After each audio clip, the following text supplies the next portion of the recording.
أبدأ المراجعة، حابب أشكر شلة الأنس اللي في الفيلم بقيادة أرتيموس ماركيز. أسعدتونا يا جماعة والله.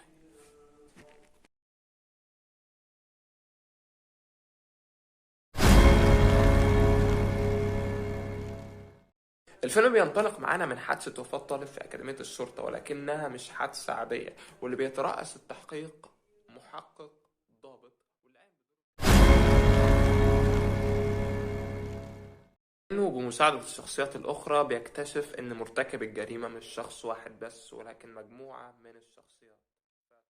الفيلم بيبدأ بشكل طبيعي زيه زي أي فيلم أو مسلسل بيتكلم عن الجريمة، ولكن في شيء مختلف في الفيلم ده، وهو كريستيان بيل اللي هنتكلم عنه بعد شوية. إخراجيا الفيلم تحفة. في بعض اللحظات كنت بحس إن أنا اللي ماشي جوه الفيلم مش الشخصية، ودي حاجة تحسب للمخرج وتديله درجات كبيرة جدا من ناحية الإخراج، وأعتقد إن الفيلم ده هترشح لجائزة أوسكار أحسن.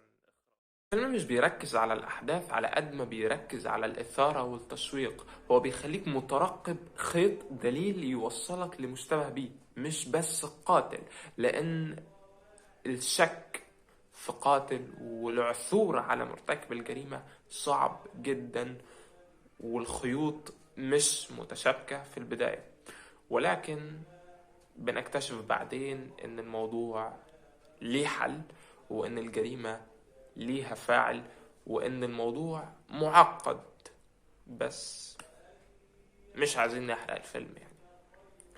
الفيلم تحفة بصراحة. بالنسبة لمعظم العناصر اللي في الفيلم، يعني لو هنتكلم عن السيناريو، فالحوار في الفيلم حوار أدبي أكتر، حوار روائي. لأن الفيلم أصله رواية، ولكن بنجد يعني العبارات اللي في الفيلم والحوارات اللي في الفيلم بتشبه الرواية، وكمان بتشبه المسرحية. يعني حتى بعض المشاهد في الفيلم ده كان فيها أداءات زي أداءات خطابية أو مسرحية، وخاصة رائع، قدم أداء رائع فعلا.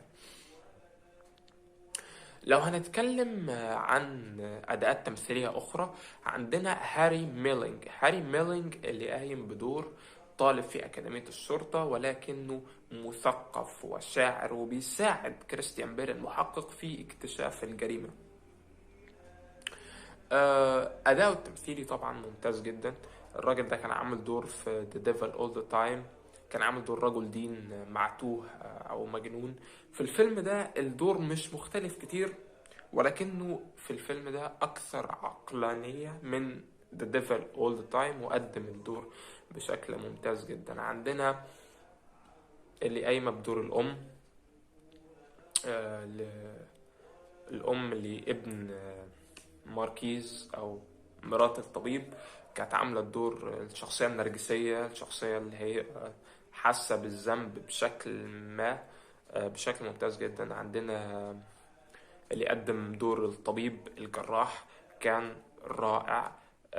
قدم دور طبيب جراح متقن مدرك لعمله وعنده حكمة، وفي نفس الوقت في طابع هزلي نوعا ما مش كبير. عندنا فريق هنتكلم عن الإخراج في الفيلم ده، فالإخراج متقن وفي درجة عالية جدا من التمكن، ولكن يعني ما حسيتش شيء مختلف من ناحية الإخراج. لو هنتكلم عن السيناريو تحفة. السيناريو فيه طابع الرواية، وفي طابع الحوارات اللي ليها علاقة بالمسرح، ويعني الحوارات الخطابية نوعا ما. لو هنتكلم عن الممثلين، فاحنا عندنا فريق تمثيل رهيب بصراحة. عندنا كريستيان بيل اللي مش أول مرة يقوم بأدوار من النوعية دي، يعني نوعية المحقق البطل. هو أول مرة يقوم بدور المحقق بالشكل المباشر ده، ولكن بصراحة أبدع. كعادة كريستيان بيل، الراجل ده النيرف بتاعه عظيم. أنا فاكر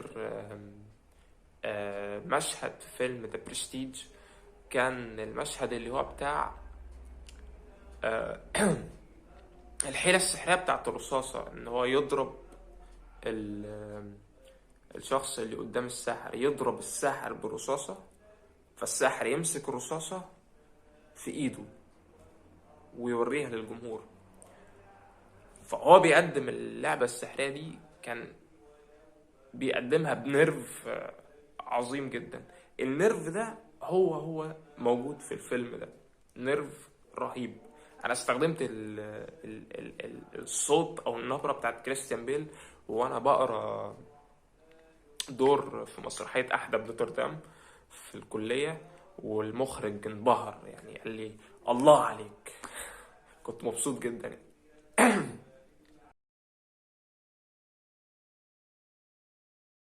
ممثل يا جماعة في الفيلم ده لفت انتباهي، اسمه جدعون جليك، معرفش اذا كان جنسيته ايه يعني، ولكن في الفيلم ده كان طالع بمشهد واحد بس، مشهد واحد بس. انا حسيت ان الفيلم ده فيلم البؤساء.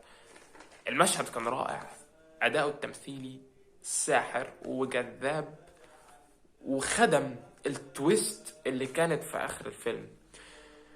الفيلم جو رهيب، الأجواء، الجريمة والإثارة والتحقيق والشخصيات، لكل شخصية ليها طابع مختلف وليها تاريخ مختلف وليها انفعالات مختلفة وليها خلفية ثقافية مختلفة، وده بيظهر جليا في الحوار بتاع الشخصية والانفعال بتاع الشخصية ورد الفعل بتاع الشخصية.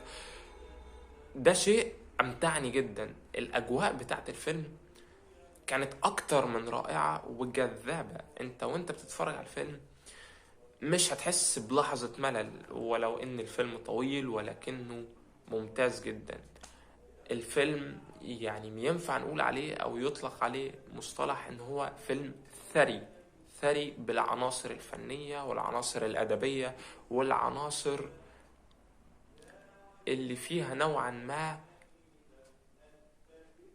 يعني لوح فنية او رسومات. ولو هنتكلم عن اللوح الفنية والرسومات، ففي ميزة في الفيلم ده وفي الإخراج في الفيلم ده، إن المخرج برضو ما تعمدش إن هو يعمل كادرات فيها لوحات فنية، أو يعمل كادر كده علشان يجذب انتباه الناس بشكل متعمد. لا، كان ممشي الأحداث بشكل طبيعي وبشكل عادي وبشكل مثير، وده جذب انتباهي جدا. يعني واعتقد انه من غير المتعمد او يعني اللوحات الفنية في الفيلم ده او الكادرات اللي فيها سحر كانت تلقائية ومبررة، وده شيء خدم الفيلم جدا. الفيلم من نوعية الافلام اللي تعمل كوباية القهوة الجميلة وتطفي نور الأوضة وتقعد تتفرج على الفيلم بتركيز، وما تعملش اي حاجة تاني وتفصل. هتستمتع بالفيلم جدا، واعتقد ان هو تجربة مش هتتنسي. واعتقد ان انت هتخرج من الفيلم مش زي ما دخلته، او مش زي قبل ما تتفرج عليه. اتفرجوا على الفيلم، هتستمتعوا جدا.